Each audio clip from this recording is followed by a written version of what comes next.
Hello everybody, welcome to our YouTube channel. My name is Amar Kumar. So basically in this video, I'm gonna discuss about the topic BPCG 173 Psychology for Health and Well-being. So इस topic के बारे में हम discussion करने वाले हैं. So video start करने से पहले बस आपको मैं बता देता हूँ जो पिछले 5 सालों में जो भी जून 2025 राइट दिसंबर 2024 जितने भी 5 साल के लास्ट 5 ईयर के हमने पेपर उठाए हैं और उसमें से जो क्वेश्चन बार बार रिपीट होके आए हैं वही क्वेश्चन को हमने पिक किया है. सो वो question one of the most important question में हमारा आता है. तो इसलिए मोस्ट इंपॉर्टेंट क्वेश्चन के हम आंसर डिस्कस करने वाले हैं राइट. सो अगर अगर आपका एग्ज़ाम जून 2026 में है या दिसंबर 2026 में है सो ये वीडियो आपके लिए one of the most important video होने वाला है राइट. सो अगर आप नए हो इस चैनल पे तो सब्सक्राइब कर सकते हो राइट और बेल आइकन प्रेस कर सकते हो, यानी इग्नो से रिलेटेड अगर कोई भी वीडियो आता है तो सबसे पहले आपके पास पहुंचेगा. अगर आपके पास कोई डाउट हो कोई नोट से रिलेटेड कुछ भी सो आप ये इंस्टाग्राम आईडी है यहाँ से आप पूछ सकते हो राइट, जिसमें प्रेम सर आपको रिप्लाई देंगे. और हाँ, अगर आपको ये नोट्स चाहिए सो आप व्हाट्सअप नंबर डिस्क्रिप्शन में मेंशन है, वहाँ से आप परचेज़ कर सकते हो बहुत ही नॉमिनल प्राइस में राइट. तो चलिए शुरू करते हैं. BPCG 173 right, psychology for health and wellbeing. क्या होता है इसमें जो है ना, हम हेल्थ एंड वेलबींग के साइकोलॉजी के बारे में पढ़ते हैं राइट. सो सबसे पहले फर्स्ट क्वेश्चन में आते हैं जो बहुत बार पूछा गया एग्जाम में, दैट इज एक्सप्लेन कंसेप्ट या definition of health right. So in simple words, health is not just the absence of disease or sickness. For a long time, people believed that if a person was not lying in a hospital bed, they were healthy. However, modern psychology and medicine look at health in much broader way. So guys, अगर मैं आपको बताऊं, जो है ना, health का मतलब सिर्फ किसी बीमारी का ना होना नहीं है कि अगर आपके पास कोई बीमारी नहीं है तो आप हेल्थ, ये नहीं है राइट. पहले के लोग सोचते थे कि अगर कोई इंसान हॉस्पिटल के बेड पर नहीं है तो वो हेल्दी है, पर आज की मॉडर्न साइकोलॉजी और मेडिसिन हेल्थ को एक बहुत ही जो है ना बड़े लेवल पर देखती है राइट, बहुत ही बड़े लेवल पर देखती है. सो अगर हम WHO की डेफिनेशन के माने so according to the WHO world health organisation, health is a state of complete physical, mental, and social well-being, and not merely the absence of disease और infirmity राइट. सो अगर वर्ल्ड हेल्थ ऑर्गेनाइजेशन WHO के हिसाब से health एक ऐसा state है जिसमें इंसान फिजिकली, शारीरिक रूप से, मेंटली मानसिक रूप से और सोशली सामाजिक रूप से, ये तीनों तरीके से पूरी तरह से ठीक होता है, यानी वेल बींग होता है, ठीक होता है. सिर्फ किसी बीमारी या कमजोरी का ना होना हेल्थ नहीं है राइट. मतलब हेल्थ का मतलब क्या है, हेल्थ हेल्थ का मतलब आपको जो है फिजिकली, मेंटली, सोशली, ये तीनों से आप होना चाहिए राइट. तीनों तीनों से ओके होना चाहिए, तीनों सही होना चाहिए, तभी आपका हेल्थ बढ़िया है. केवल फिजिकली अगर हेल्थ देखोगे तो उसे हेल्थ का डेफिनेशन में काउंट नहीं करते हैं right. So three three core elements of health पढ़ते हैं इसके बारे में. जो हेल्थ के जो है ना 3 कोर एलिमेंट्स होते हैं. सबसे पहला होता है physical health right. So physical health क्या होता है, this means your body parts are working perfectly, you have enough energy to daily chores and your internal biological organs are free from illness. मतलब आपके बॉडी पार्ट्स एकदम सही काम कर रहे हैं, सही काम कर रहे हो राइट. और रोज़ के काम करने के लिए एनर्जी हो, और इंटरनल ऑर्गन जो भी आपके जो ऑर्गन्स है, दिल, किडनी जो भी है राइट, वो सब बीमार ना हो, वो सब सही है राइट. सो सेकंड है मेंटल हेल्थ. मेंटल हेल्थ क्या है, this means your mind is calm and clear, you can handle normal life stress, think logically, manage your feelings and feel happy about your life. इसका मतलब ये है कि आपका जो माइंड जो है, आपका दिमाग शांत और क्लियर होना चाहिए. आप नॉर्मल लाइफ का स्ट्रेस हैंडल कर सकते हो, लॉजिक से सोच सकते हो, फीलिंग्स को अपना मैनेज कर सकते हो और लाइफ में खुश रहते हो. सो अब बढ़ते हैं सोशल हेल्थ क्या होता है, सामाजिक health. This means you can maintain friendly and positive relationship with your family, friend, neighbours and colleagues at work. यानी आप अपने दोस्त, परिवार, पड़ोसियों और जहाँ पर भी आप काम कर रहे हो, ऑफिस के कलीग से, ऑफिस के लोगों के साथ अच्छे और पॉजिटिव रिलेशंस बना रखे हो राइट. यानी ये तीनों तरीका को जो है ना, हमारा फिजिकली, मेंटली और सोशली तीनों स्ट्रांग होना चाहिए. That will be counted on in health, a good health. So I hope आपको फर्स्ट क्वेश्चन समझ में आ गया होगा. अब बढ़ते हैं हम सेकंड क्वेश्चन में. सेकंड क्वेश्चन पूछ रहा है, so explain medical model, biopsychological model and holistic model of health. So model हमें जो है मेडिकल मॉडल और बायोसाइकोलॉजिकल मॉडल और होलिस्टिक मॉडल ऑफ हेल्थ के बारे में एक्सप्लेन करना है। So, to understand what causes illness and how to treat it, scientists use different frameworks or models of health. यानी बीमारी जो है क्यों होती है और उसको कैसे ठीक करें, इसको समझने के लिए जो है ना, साइंटिस्ट लोग जो है अलग अलग मॉडल्स का यूज़ करते हैं। तो सबसे पहले चलते हैं हम अपने पहले मॉडल्स पे। सो पहला मॉडल है अपना the medical model. This is the traditional model used by doctors. It treats the human body like a mechanical machine. It believes that any illness is caused purely by physical factors like viruses, bacteria, or genetic defects. The treatment under this model focuses on using medicines, injections, or surgeries to fix the biological fault, completely ignoring the patient's feeling or lifestyle choices. मतलब ये जो है, ये doctors का जो है ना पुराना, बोले तो ट्रेडिशनल मॉडल है, जो जो भी हमारा जो ह्यूमन बॉडी है, राइट, इंसानी बॉडी जो है, उसको जो है ना एक मैकेनिकल मशीन की तरह मानता है, राइट। ये क्या मानता है कि बीमारी जो है ना सिर्फ फिजिकल फैक्टर जैसे वायरस, बैक्टीरिया, जीन से खराबी नहीं होती है, राइट, सॉरी, जीन से खराबी की वजह ही होती है, राइट, इन्हीं सबसे खराबी होती है। डॉक्टर्स का मानना है वायरस, बैक्टीरिया और जेनेटिक प्रॉब्लम की वजह से बीमारी होती है, राइट। इसमें ट्रीटमेंट के लिए सिर्फ दवा, इंजेक्शन या सर्जरी का यूज़ होता है और पेशेंट की फीलिंग्स या उसके लाइफ स्टाइल को जो है ना बिल्कुल इग्नोर कर दिया जाता है, राइट, साइंटिफिक वे में। Now second is biopsychological model. अब ये क्या होता है? The this modern model introduced by George Engel says that health and illness are caused by a mix of three overlapping forces। यानी ये मॉडल जो है ना जॉर्ज एंजल ने दिया है, ये कहता है कि हेल्थ जो है ना, हेल्थ और बीमारी तीन चीज़ों के कॉम्बिनेशन से होती है। कौन कौन के कॉम्बिनेशन से? पहला है बायोलॉजिकल फैक्टर्स, वायरस, जीन्स और ऑर्गन फंक्शंस। यानी वायरस के वजह से, जीन्स के वजह से और ऑर्गन्स के फंक्शन से अगर कुछ होता है, that will be counted in biological factors. Then psychological factors, your thoughts, stress levels, emotion and habits. यानी आपकी सोच जो है, आपकी स्ट्रेस लेवल और आपका इमोशंस और आदतें। थर्ड क्या है? थर्ड है social factors, your family support, poverty level, culture and loneliness. यानी फैमिली का सपोर्ट, पॉवर्टी यानी गरीबी का लेवल, राइट, और कल्चर और आपका अकेलापन, राइट। सो ये तीन फैक्टर है। To cure a person doctors must look at all three sides together. मतलब किसी को पूरी तरह क्योर करने के लिए, राइट, क्योर करने के लिए डॉक्टर्स को इन तीनों फैक्टर्स को एक साथ देखना ज़रूरी है। ये हमें किस में पता चलता है? बायोसाइकोलॉजिकल मॉडल में। Now third is the holistic model. इसमें क्या पढ़ते हैं? The model believes that a human being is a combined system of body, mind, and spirit.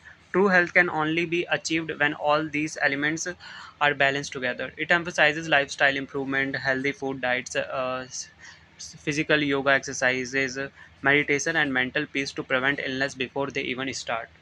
मतलब ये जो हॉलिस्टिक मॉडल जो है ना, इसका ये मॉडल मानता है कि इंसान जो है ना, इंसान सिर्फ बॉडी नहीं बल्कि बॉडी, माइंड और स्पिरिट का एक सिस्टम है, आत्मा का एक सिस्टम है। असली हेल्थ तभी मिलती है जब इन तीनों में बैलेंस हो, right.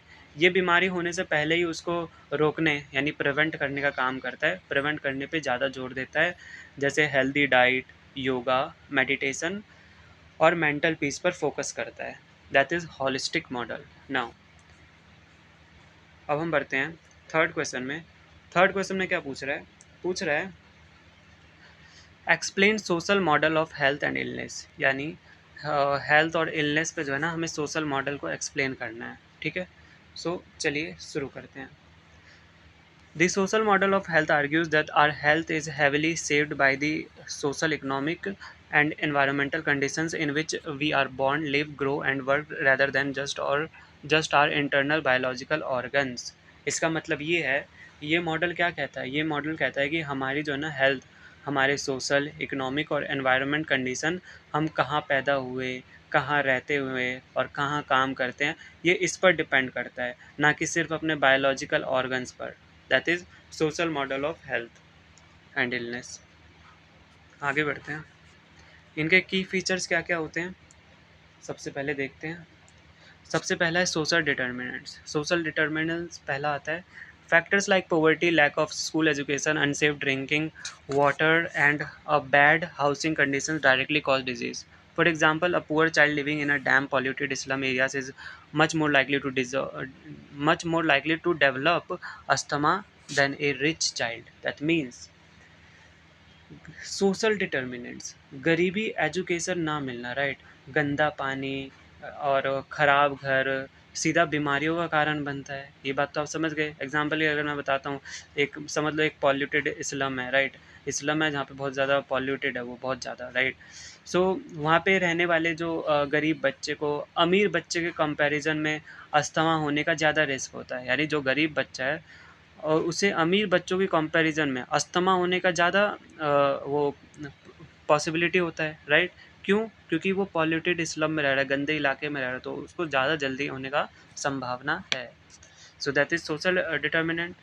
Second, role of public policy. This model shifts the responsibility of health away from individual choice to government choice. It says that to improve health, the state must provide clean parks, safe workspaces for employment, wages, and stop social discrimination. So, role of public policy क्या बताता है? ये बताता है कि ये model health को जो है ना इंडिविजुअल की चॉइस नहीं बल्कि गवर्नमेंट की जिम्मेदारी मानता है, राइट, सरकार की जिम्मेदारी मानता है। Role of public policy, government को clean park, safe work space और भेदभाव रोकने, जो डिस्क्रिमिनेशन होता है भेदभाव रोकने पर काम करना चाहिए। ये रोल इस पे मैटर करता है। Now preventing over curing. Instead of spending money on building hospitals to cure sick individuals, it focuses on improving living standards across society to stop disease from occurring. So, preventing over curing मतलब ये model जो है ना बीमार लोगों के लिए hospital बनाने से ज़्यादा पूरी सोसाइटी के लिविंग स्टैंडर्ड्स इम्प्रूव करने पर फोकस करता है ताकि बीमारियां ही ना हो, यानी जड़ से ही ख़त्म कर दे हो, राइट, बीमारी होने का कोई कारण बचे ही ना। बढ़ते हैं फोर्थ क्वेश्चन में। पूछ रहा है explain health illness continuum with diagram. हमें जो है हेल्थ इलनेस कॉन्टिनम को समझाना है विद डायग्राम, यानी हेल्थ का मूविंग स्केल हमें बताना है, राइट। तो चलिए शुरू करते हैं। So the health illness continuum model shows that health is not a fixed point. Health जो है एक फिक्स्ड पॉइंट नहीं है। A person does not simplify wake up one morning and change instantly from health to sick. Instead health is a moving scale that changes daily throughout your life. That means ये model हमें बताता है कि health जो है ना कोई एक फिक्स्ड पॉइंट नहीं है। ऐसा नहीं होता कि एक दिन आप उठे और हेल्दी से अचानक बीमार हो गए, बल्कि हेल्थ एक मूविंग स्केल है जो पूरी लाइफ डेली बेसिस पर चेंज होती रहती है, राइट। अब इसके द स्केल पॉइंट्स क्या क्या पॉइंट्स हो सकते हैं वो डिस्कस हम करते हैं, right. So on the extreme left side of the scale is okay, just a second guys, ये जो है ना ये अपना स्केल पॉइंट है, ये अपना स्केल पॉइंट है। अब इसी को मैं एक्सप्लेन करूँगा आपको। On the extreme left side of the scale is premature death where the body fails completely, right. मतलब एक्सट्रीम लेफ्ट साइड पे क्या दिखा रहा है, यहाँ पर बॉडी जो है ना पूरी तरह फेल हो जाती है और डेथ हो सकती है। एक बार देख लेते हैं, ये रहा sickness, treatment needed, organ failure, यहाँ पे पूरी तरह से बॉडी जो है डेथ हो जाती है इस केस में। अब in the center is a neutral point, right, where there are no clear symptoms of illness but the person has no high energy either, right। यानी अब सेंटर में क्या दिखा रहा है, ये जो बीच वाला पॉइंट है, न्यूट्रल पॉइंट बोले या सेंट्रल पॉइंट, जिसमें no sickness symptoms just living दिखाता है, इसमें ना तो कोई बीमारी के साफ साफ सिम्टम्स होते हैं और ना ही कोई एक्स्ट्रा एनर्जी होती है, बस काम चल रहा होता है, राइट। और आगे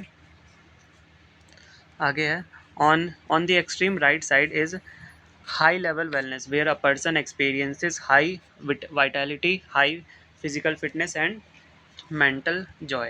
That means ये वाला जो है राइट साइड अपना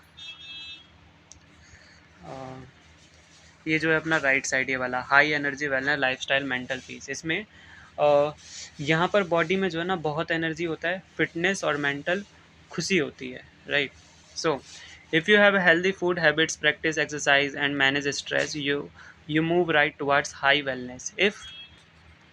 You smoke, live with constant stress and have bad food habits, you slide left towards premature death death right. So conclusion क्या निकलता है, अगर आप जो है ना, अगर आप अच्छा खाना खाते हैं, एक्सरसाइज करते हैं और स्ट्रेस मैनेज करते हैं, तो आप स्केल में जो है ना राइट यानी वेलनेस की तरफ शिफ्ट होंगे राइट. वहीं अगर आप स्मोकिंग करते हैं, स्ट्रेस में रहते हैं और डाइट ख़राब है, तो आप लेफ़्ट यानी डेथ की तरफ जो स्लाइड करते हैं right. All right. Now question fifth में क्या पूछ रहा है, explain concept nature sources and factors contributing to stress. यानी स्ट्रेस का कंसेप्ट बताना है, नेचर बताना है, सोर्सेज बताना है, फैक्टर्स बताना है. चलिए. सो stress is a normal mental and physical reaction that occurs when an individual faces demands or challenges that exceeded their resources or capacity to cope. Stress क्या है, जो स्ट्रेस जो है ना, एक नॉर्मल फिजिकल और मेंटल रिएक्शन है जो तब होता है जब इंसान के सामने ऐसे चैलेंजेस आते हैं जो उसके सहने की कैपेसिटी से बाहर हो जाती है राइट. तब ये आता है. नेचर ऑफ स्ट्रेस क्या क्या होता है. Stress can be short term acute stress right, like giving an exam, or long term chronic stress like a severe financial crisis. It is not always bad. Positive helpful stress that motivates you to study or work hard is called stress. Negative painful stress that hurts your health is called distress. मतलब stress जो है short term में, अगर मैं acute stress जैसे कल exam होना, या लॉन्ग टर्म क्रोनिक स्ट्रेस जैसे लंबा फाइनेंशियल क्राइसिस हो सकता है राइट. सो हर बार जो है ना, हर बार स्ट्रेस बुरा नहीं होता. जो स्ट्रेस आपको मोटिवेट करे जैसे पढ़ने के लिए, उसको ऑस्ट्रेस यानी पॉजिटिव स्ट्रेस कहते हैं. और जो आपको दर्द दे और हेल्थ ख़राब करे उसको हम डिस्ट्रेस नेगेटिव स्ट्रेस कहते हैं. So sources and factors of stress क्या क्या हो सकते हैं. सबसे पहला है मेजर लाइफ इवेंट्स. सो यानी लाइफ में अचानक आए बड़े बदलाव, जैसे फैमिली में डेथ, डिवोर्स या जॉब चले जाना, वो क्या होता है, मेजर लाइफ इवेंट्स में होता है. डेली हैसल्स में क्या क्या आता है, जैसे रोज़ के छोटे मोटे कलेश जो जो इकट्ठे हो जाते हैं राइट. आपने देखा होगा जैसे ट्रैफिक जाम हो गया, इंटरनेट का नहीं चलना, या फैमिली के साथ argument. So that is daily hassles. Now environmental factors में क्या होता है, यहाँ आसपास के जो है ना माहौल, जैसे शोर शराबा, पॉल्यूशन या बहुत ज़्यादा गर्मी, तब ये होता है. और पर्सनल फैक्टर्स में क्या क्या आता है, आपके अंदर की कमियाँ, जैसे लो सेल्फ कॉन्फिडेंस या हर चीज़ में नेगेटिव सोचना, पैसिमिज्म की तरफ दिखाता है right. So pessimistic way. So that is personal factors जो स्ट्रेस का कारण बनता है. नाउ क्वेश्चन सिक्स में क्या पूछ रहा है, एक्सप्लेन टाइप्स बताना है, सिम्टम्स बताना है, सोर्सेज बताना है, मेजरमेंट बताना है of stress. Okay, I think we have already discuss this question. Okay, just a second guys. Okay, question six में जो है ना, हमें स्ट्रेस का कंट्रीब्यूशन, स्ट्रेस क्यों होता है, ये वो बताना था क्वेश्चन फिफ्थ में. और क्वेश्चन सिक्स में हमें बताना है measurement of stress right. So So, to handle stress effectively, psychologists classify its types, trace its bodily warning signs, and use scientific scales to measure it intensely. Right. So, basically क्या है इसमें, just a second. यानी जो है जो जो भी अपना जो स्ट्रेस है, इनके सिम्टम्स और स्ट्रेस ये क्या क्या हो सकते हैं वो हमें बताना है. To handle stress effectively, psychologist ने इसे क्लासीफाई कर दिया इसके टाइप, स्ट्रेस और बॉडीली वार्निंग साइन से. सो अभी हम वो डिस्कस करते हैं. सो सबसे पहला है अपना physical sign right. So physical sign में क्या होता है, जैसे सर दर्द हो रहा है आपको, मसल पेन हो रहा है राइट, मसल में दर्द हो रहा है, या आपका हार्ट बीट तेज़ हो रहा है, या पसीना आ रहा है, या पेट खराब होना. सो ये फिजिकली साइन है राइट. और इमोशनल साइन में क्या होगा, जैसे आपको हमेशा गुस्सा आ रहा है, उदासी हो रही है, एंजाइटी या होपलेस फील कर रहे हो, दैट इज़ ऑल्सो है. बिहेवियरल में क्या आएगा, बिहेवियरल में आएगा जैसे या तो बहुत ज़्यादा अपने जो है खाना या बिल्कुल ना खाना राइट, दूसरों पर चिल्लाना, दोस्तों को अवॉइड करना, या स्मोकिंग जैसे बुरी आदतें लग जाना राइट, ईटिंग टू मच और too little, shouting at others, avoiding friends, और turning up bad habits like smoking. सो मेजरमेंट क्या होगा, मेजरमेंट ऑफ स्ट्रेस क्या होगा. सबसे पहला है साइकोलॉजिकल मेजरमेंट.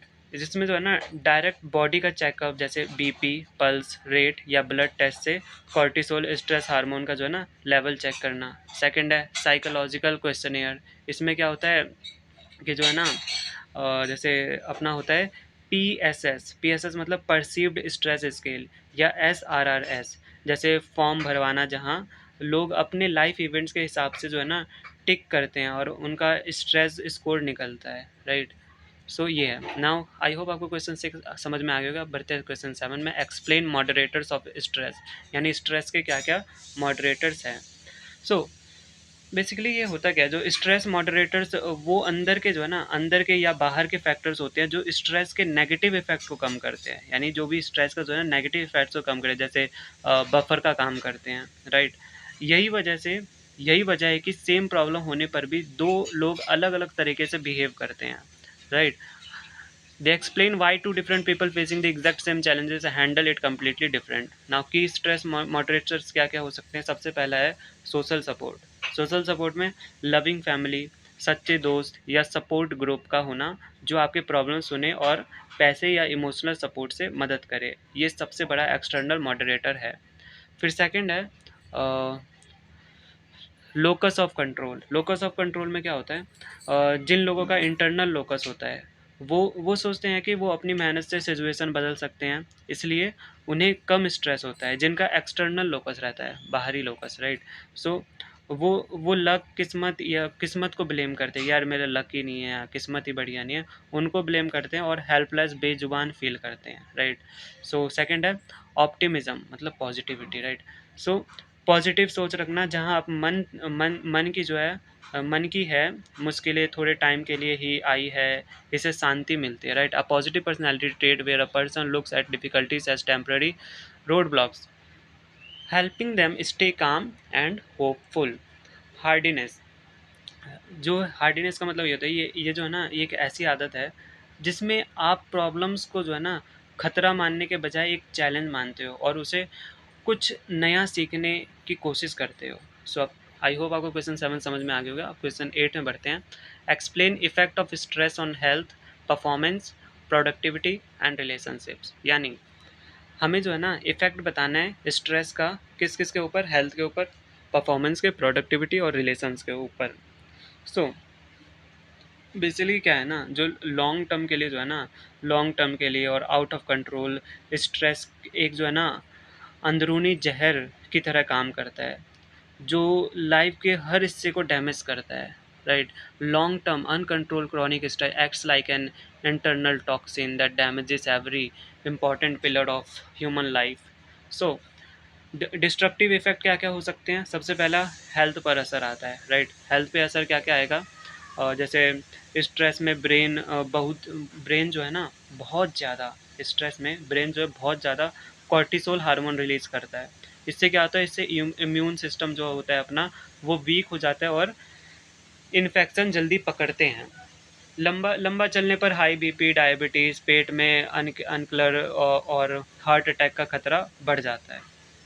अब on performance and productivity. So performance और प्रोडक्टिविटी पर भी आपका असर पड़ेगा। जो स्ट्रेस क्लियर सोचने और चीज़ें याद रखने से रोकती है।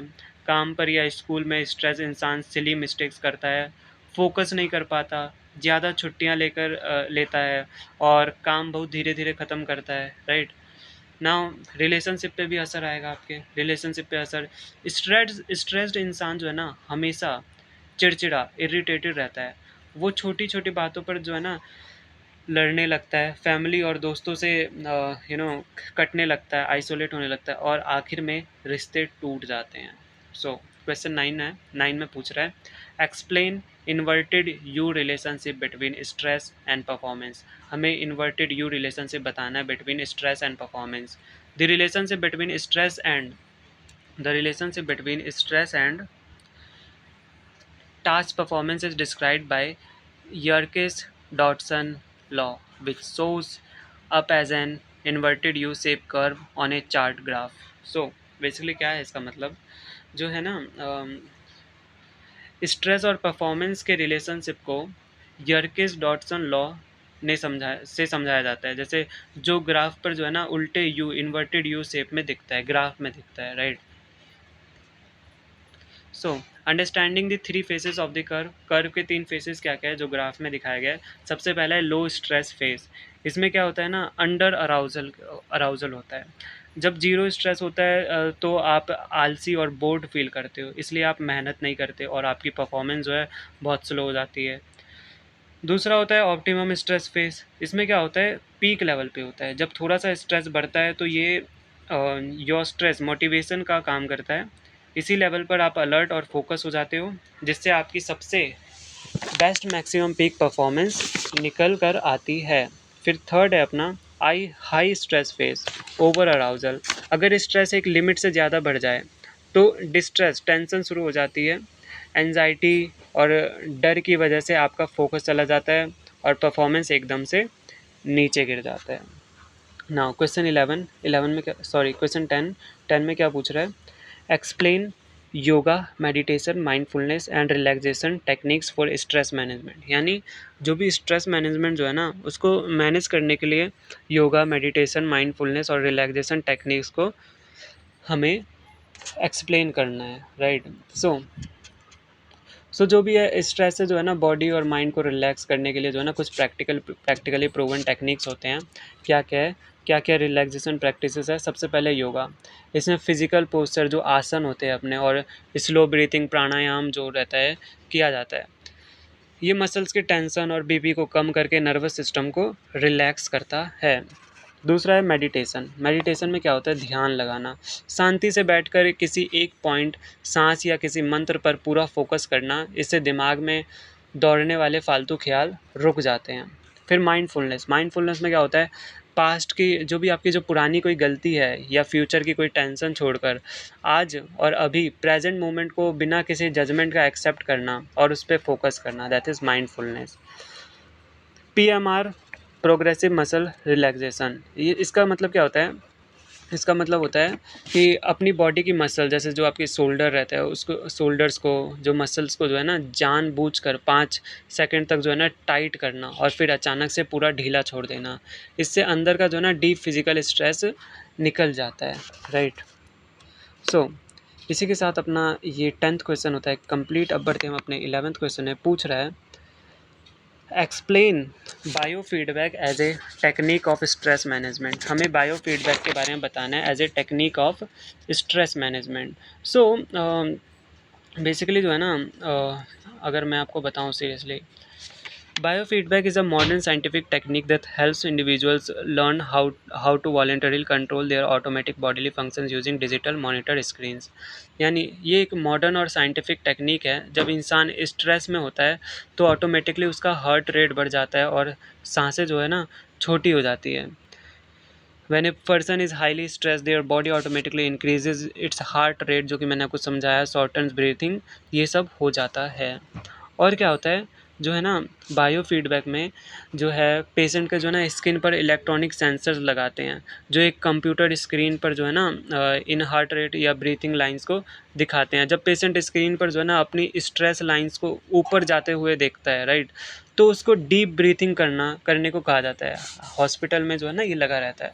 सांसें लेने से जब वो स्क्रीन पर अपनी लाइंस नीचे गिरते देखता है तो उसका ब्रेन फिजिकली स्ट्रेस साइंस को खुद से बिना दवाई के कंट्रोल करने लग जाता है। सो यही था अपना क्वेश्चन 11 जिसमें हमें बायो फीडबैक के बारे में समझाना था इन स्ट्रेस मैनेजमेंट। अब बढ़ते हैं क्वेश्चन 12 में।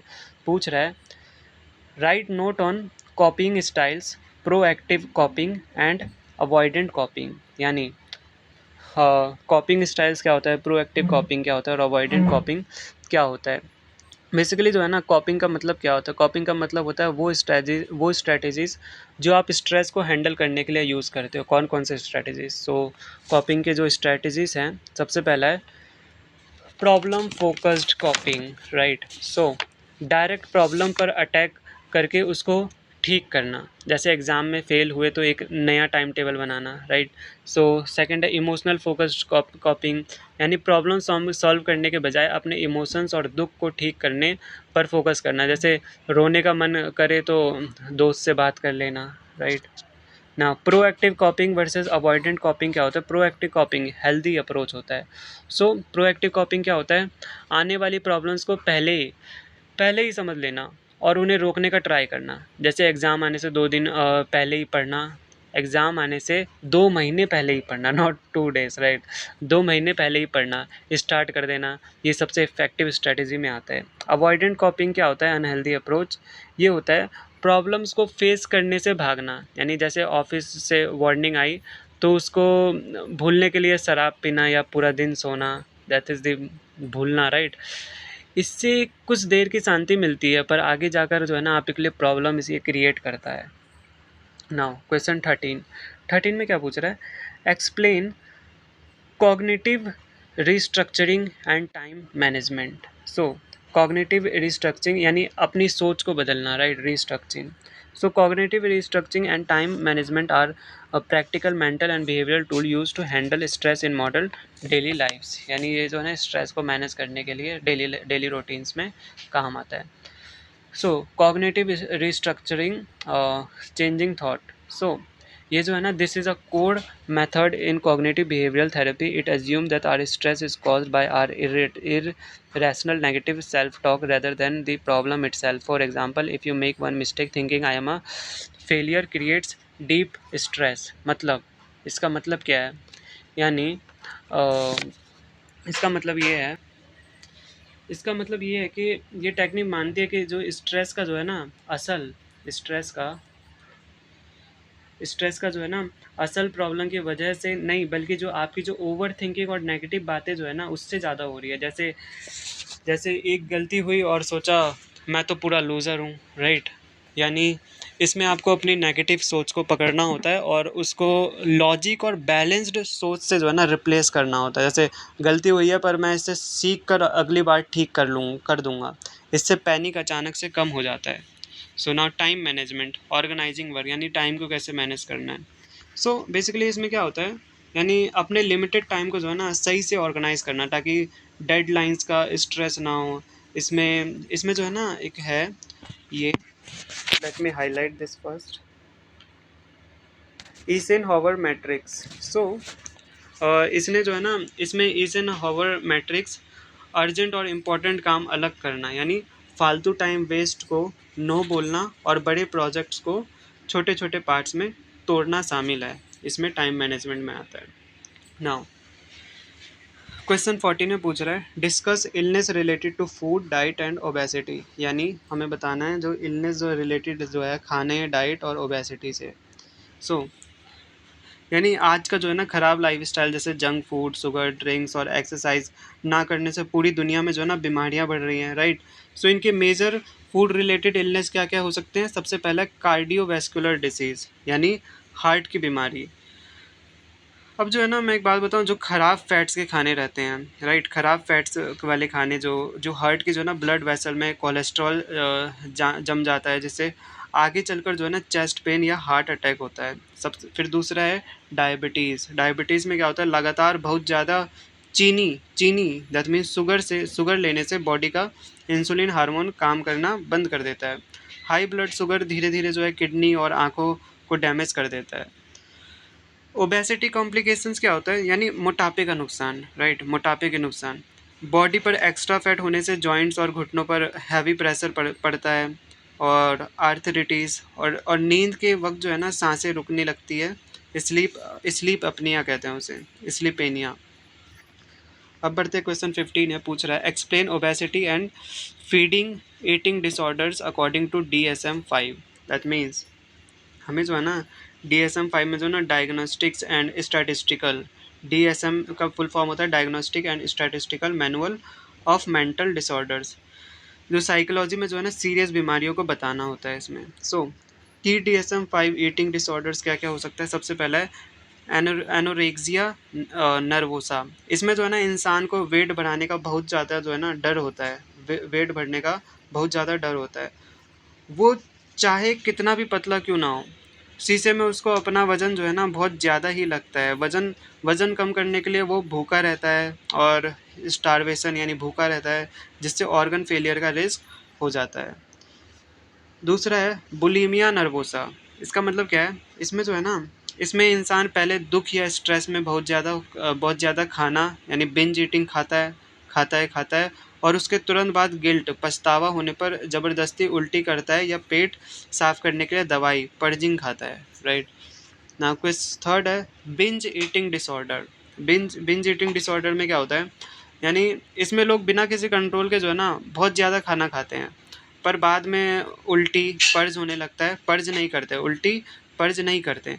इससे डिप्रेशन और मोटापा ओबेसिटी होता है। नोट जो है ना, नोट में लिखा हुआ है ओबेसिटी वैसे तो मेडिकल कंडीशन है, पर उसके पीछे साइकोलॉजिकल कॉजेज भी हो सकते हैं ना। क्वेश्चन 16 में क्या पूछ रहा है, explain psychosomatic illness and somatic symptoms disorders as per DSM-5. So, these conditions showcase the powerful relationship between the human and psyche and the physical body soma, where mental state displays as physical body system. So, psychosomatic illness जो है, इसके क्या पहला है psychosomatic illness. ये क्या होता है, ये जो है ना, ये रियल और सच्ची फिजिकल बीमारियां हैं जो इंसान के अंदर चल रही मेंटल स्ट्रेस की वजह से आती है। जैसे मान लो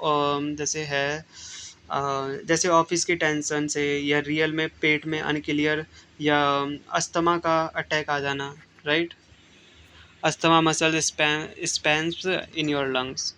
now somatic symptoms disorder DSM-5 क्या है, इस कंडीशन में जो है ना इंसान को रियल फिजिकल पेन होता है, जैसे पीठ या पेट में दर्द, लेकिन जब वो डॉक्टर के पास जाता है तो जो है ना उसके सारे टेस्ट और ब्लड रिपोर्ट्स नॉर्मल आते हैं, यानी कोई फॉल्ट मिलता ही नहीं है। दरअसल जो है ना उसका उनका दर्द झूठना नहीं होता, राइट, पर वो पैनिक में आकर डेली अलग अलग जो है ना डॉक्टर्स के पास जाते रहते हैं और एनजाइटी में अपना जो है ना एनजाइटी अपना दिन निकाल देते हैं। Visiting multiple doctors daily jolt their daily routines completely out of anxiety. Question 17 में क्या पूछ रहा है, explain substance use, tobacco consumption and drug abuse.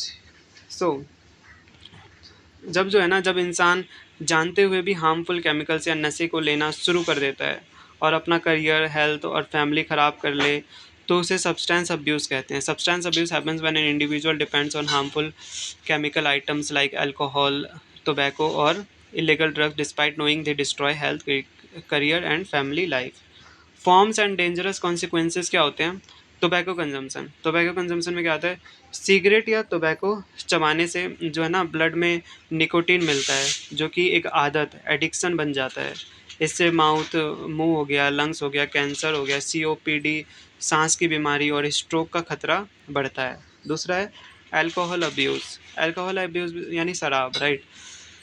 रोज़ और ज़्यादा पीने से लिवर की सेल्स मर जाती है, लिवर सिरहोसिस हो जाता है, माइंड का रिएक्शन स्लो होता है और मेमोरी लॉस हो जाता है। Drug abuse, opioids, sedatives.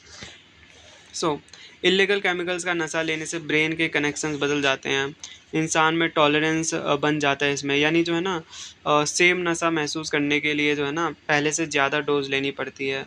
और जब नशा छोड़ने का ट्राई करो तो विड्रॉल सिम्टम्स, हाथ कांपना, पसीना, उल्टी होने लगते हैं और इंसान इस चक्कर में जो है ना फंस कर रह जाता है। क्वेश्चन 25 में पूछ रहा है, explain chronic illness, diabetes, cancer, AIDS and coronary heart disease. So यानी बेसिकली जो है ना क्रॉनिक इलनेस जो क्या होता है, क्रॉनिक बीमारियां वो हैं जो धीरे धीरे जो है ना सालों में बढ़ती हैं और एक दवा खाकर रातों रात ठीक नहीं की जा सकती। इनके लिए जो है ना long term life style maintain करना पड़ता है। क्रॉनिक डिजीज़ में क्या क्या आता है, कोरोनरी हार्ट डिजीज़, CHD, जब हार्ट में जो है ना आर्टरीज में फैटी कोलेस्ट्रॉल ब्लॉक हो जाता है तो सीने में दर्द और हार्ट अटैक हो सकता है। हाई फैट डाइट और बहुत ज़्यादा स्ट्रेस इसके मेन कारण है। दूसरा है डायबिटीज़, बॉडी का जो इंसुलिन ख़राब हो जाने की वजह से जो है ग्लूकोज ब्लड में जमा होने लगता है। इसमें जो है ना लाइफ लॉन्ग जो है ना शुगर ट्रैक करना, डाइट फॉलो करना और रोज़ वॉक करना ज़रूरी होता है। थर्ड है कैंसर। कैंसर में क्या है, बॉडी ऑर्गन्स के अंदर सेल्स का अचानक से तेज़ी से बढ़कर ट्यूमर बन जाना, राइट, यानी बॉडी के अंदर जो ऑर्गन्स जो है उसका सेल्स का अचानक से तेज़ी से बढ़ जाना और ट्यूमर बन जाना। इसका ट्रीटमेंट चेमोथेरेपी केमोथेरेपी बहुत दर्दनाक होता है, इसलिए इसमें मेंटल स्ट्रेंथ और फैमिली के प्यार की सबसे ज़्यादा ज़रूरत होती है। फिर आता है एड्स। एड्स में क्या होता है, HIV वायरस बॉडी के जो है ना आखिरी डिफेंस लाइन इम्यून सिस्टम को जो है ना तोड़ देता है, जिससे इंसान जो है छोटे छोटे इन्फेक्शन भी झेल नहीं पाता। इसमें दवाइयों के साथ साथ जो है सोसाइटी का सोशल स्टिग्मा झेलना जो है ना सबसे बड़ा साइकोलॉजिकल चैलेंज में आता है। अब बढ़ते हैं क्वेश्चन 19 में, पूछ रहा है explain sexual health and problems related to sexual health. So WHO कहता है कि सेक्सुअल हेल्थ का मतलब सेक्सुअलिटी से जुड़ी फिजिकली, इमोशनली, मेंटली और सोशली हेल्थ स्टेट होना है, राइट। ये दो लोगों के बीच सेफ और रिस्पेक्टफुल होना चाहिए, यानी बिना किसी जोर ज़बरदस्ती वायलेंस के। प्रॉब्लम्स एंड फैक्टर्स क्या हो सकते हैं, ज़्यादातर सेक्सुअल प्रॉब्लम्स जो है ना, सबसे पहले इसका प्रॉब्लम्स देखते हैं। ज़्यादातर जो सेक्सुअल प्रॉब्लम्स के फैक्टर्स होते हैं, वो फिजिकली डिफेक्ट से ज़्यादा हमारे साइकोलॉजिकल फैक्टर, दिमाग या टेंशन की वजह से होता है, राइट। सबसे पहले डिसफंक्शन होता है, इरेक्टाइल डिसफंक्शन या इच्छा डिज़ायर कम होने के पीछे ज़्यादातर performance anxiety, heavy work stress, अपनी बॉडी को लेकर शर्म या पार्टनर के साथ डेली झगड़े करना होता है। STI sexually transmitted infections, syphilis और गोनेरिया जैसी बीमारियां अनसेफ हैबिट्स और जो है ना और जानकारी ना होने की वजह से जो है ना फैलती है। इसको रोकने के लिए खुलकर एजुकेशन देना, सोसाइटी को शर्म को दूर करना और सेफ प्रोटेक्शन को प्रमोट करना ज़रूरी है। डिजीज़ लाइक सिफिल्स और gonorrhoea spread due to lack of awareness and unsafe habits. Prevention requires open education, removing social same and promoting safe protection checks. Now, last question, that is 20. Explain work life balance and components, यानी work life balance हमें explain करना और उसके components, और 9 components of gainful employment, और gainful employment के 9 components को भी हमें एक्सप्लेन करना है, राइट। तो चलिए शुरू करते हैं। Work-life balance means establishing a healthy equilibrium between your professional job duties and your personal life needs, such as spending time with family, enjoying hobbies, and getting enough rest. Right. So basically जो है ना, work life balance का मतलब क्या होता है? Work life balance का मतलब ये होता है कि जो है आप अपनी जो है ना वर्क लाइफ, अपनी जो भी आपकी जो प्रोफेशनल जॉब या पर्सनल लाइफ है, जैसे फैमिली और आराम का कोई आपका शौक, इन सब के बीच में जो है ना एक ठीक ठाक और हेल्दी बैलेंस हमें जो है ना बना के रखना चाहिए, ठीक है। अब 9 कंपोनेंट्स क्या होते हैं, 9 कंपोनेंट्स ऑफ गेनफुल एम्प्लॉयमेंट के क्या क्या होते हैं? सो सबसे पहले, psychologists state that for a job to provide genuine happiness, satisfaction and mental well-being, it should fulfill these 9 essential components। मतलब जो है साइकोलॉजिस्ट का जो है ना, साइकोलॉजिस्ट का मानना है कि एक ऐसी जॉब जिससे असली खुशी और मेंटल बिंग मिले, उसमें ये 9 चीज़ें होनी चाहिए उस जॉब में। सो क्या क्या होनी चाहिए? सबसे पहले, variety of duties, the job should involve different task to keep the mind engaged and avoid daily boredom. यानी रोज़ एक ही काम से दिमाग बोर हो जाता है, राइट। इसलिए जॉब में अलग अलग तरह के टास्क होने ही चाहिए, right. Safe working environment, environment जो है सेफ वर्किंग एनवायरनमेंट होना चाहिए, जैसे साफ़ हवा, बैठने के लिए अच्छी चेयर्स, फिजिकल सेफ्टी और आपस में अच्छा माहौल। Income and benefits, that means सही सैलरी और मेडिकल जो है मेडिकल बेनिफिट मिलना चाहिए, जिससे डेली के जो खर्चे हैं वो निकल सके, right. Purpose and significance, that means आपको आपको ये फील होना चाहिए कि जब आप जो है ना, आप जो भी मेहनत कर रहे हो उसका कुछ पॉइंट है और सोसाइटी के काम आ रहा है, राइट। नेक्स्ट है, फिफ्थ है, clear job road map, that means पता होना चाहिए, आपको पता होना चाहिए कि बॉस आपसे क्या रिजल्ट चाहता है, और क्लियर टारगेट जो है मिलने चाहिए। फिर है सोशल इंटरेक्शंस, दैट मीन्स इसका मतलब ये है कि ऑफिस के जो भी आपके कलीग से मिलने वाले और बात करने वाले और दोस्ती मेंटेन करने का वक्त होना चाहिए, राइट। पर्सनल ग्रोथ पाथ्स, यानी जो आपकी करियर में आगे बढ़ने, नई चीज़ें सीखने और प्रमोशन के चांसेस होने चाहिए। नेक्स्ट है autonomy and choices. Autonomy and choices का मतलब, यानी अपने रोज़ के डेली काम को जो है ना किसी ऑर्डर या किसी तरीके से करना, ये आज़ादी आपको मिलनी चाहिए। और लास्ट, रिस्पेक्ट एंड स्टेटस, सबसे main cheese, receiving public appreciation and fair treatment from managers, making you feel proud of your employment status. मतलब काम के लिए तारीफ, एप्रिसिएशन मिलना, राइट। और मैनेजर से रिस्पेक्ट मिलना, जिससे आपकी जो है ना, जिससे आपको अपनी जॉब पर प्राउड फील हो। So this is the 9 components of gainful employment. So इसी के साथ हमने क्वेश्चन 20 डिस्कस किया। आई होप गाइज आपको समझ में आया होगा, and all the best for exam. मिलते हैं किसी और वीडियो में। Take care, bye bye.